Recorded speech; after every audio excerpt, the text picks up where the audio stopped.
नमस्कार. आज आपण 27व्या श्लोकाचा अर्थ जाणून घेणार आहोत. श्लोक 27.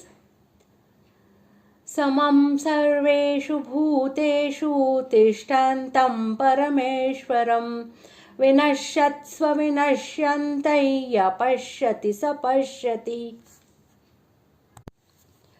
श्लोकाचा अर्थ: जो पुरुष नाशिवंत सर्व चराचर भूतात परमेश्वर हा अविनाशी व सर्वत्र समभावाने स्थित असलेला पाहतो, तोच खरे पाहतो. वारंवार जन्म घेणारे आणि मरणारे जितके प्राणी आहेत, भिन्न भिन्न सूक्ष्म व स्थूल अशा शरीरांच्या संयोग वियोगामुळे ज्यांचे जन्मणे आणि मरणे असे मानले जाते, या सर्वांचे वाचक येथे विनश्यत्सु व सर्वेषु या दोन्ही विशेषणांबरोबर भूतेषु हे पद आहे. सर्व प्राण्यांना त्यामध्ये घेण्यासाठी त्यांच्याबरोबर सर्वेषु आणि शरीरांचा संबंध असल्यामुळे विनाशशील असे सांगण्यासाठी विनश्यत्सु हे विशेषण दिले आहे.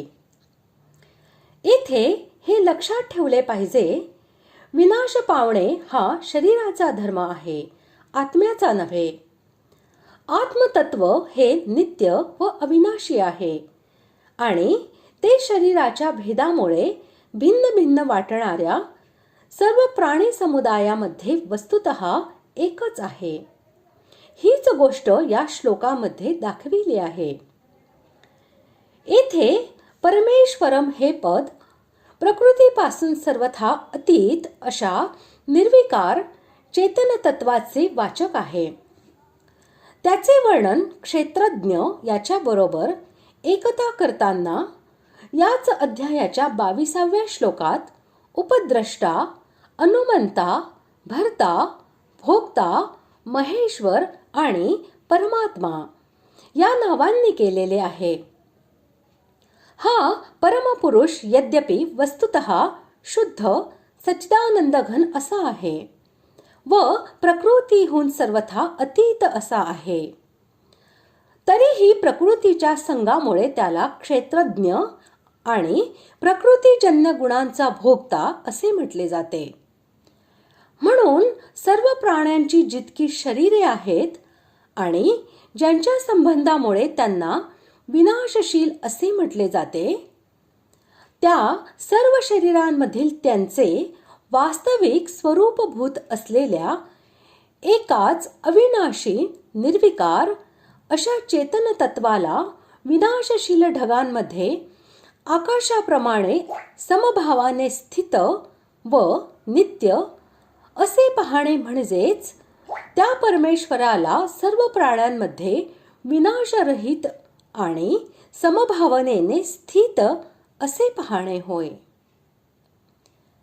इथे जो पाहतो तोच यथार्थ पाहतो या वाक्याचा भावार्थ असा की या श्लोकामध्ये आत्मतत्व हे जन्म आणि मृत्यू इत्यादी सर्व विकारांनी रहित निर्विकार तसेच सम असे सांगितले आहे. म्हणून या वाक्याने असे दाखविले आहे की या नित्य चेतन अशा एका आत्मतत्वाला अशा प्रकारे निर्विकार, अविनाशी व असंग रूपाने सर्वत्र समभावाने स्थित आहे असे जो पाहतो तोच यथार्थ पाहतो. जे याला शरीराच्या संगामुळे जन्म मरणशील आणि सुखी दुःखी असे समजतात, त्यांचे पाहणे हे यथार्थ पाहणे नव्हे, म्हणून ते पाहूनही पाहत नाहीत.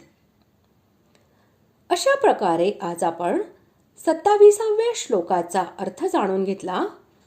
पुढील भागात आपण 28व्या श्लोकाचा अर्थ जाणून घेणार आहोत.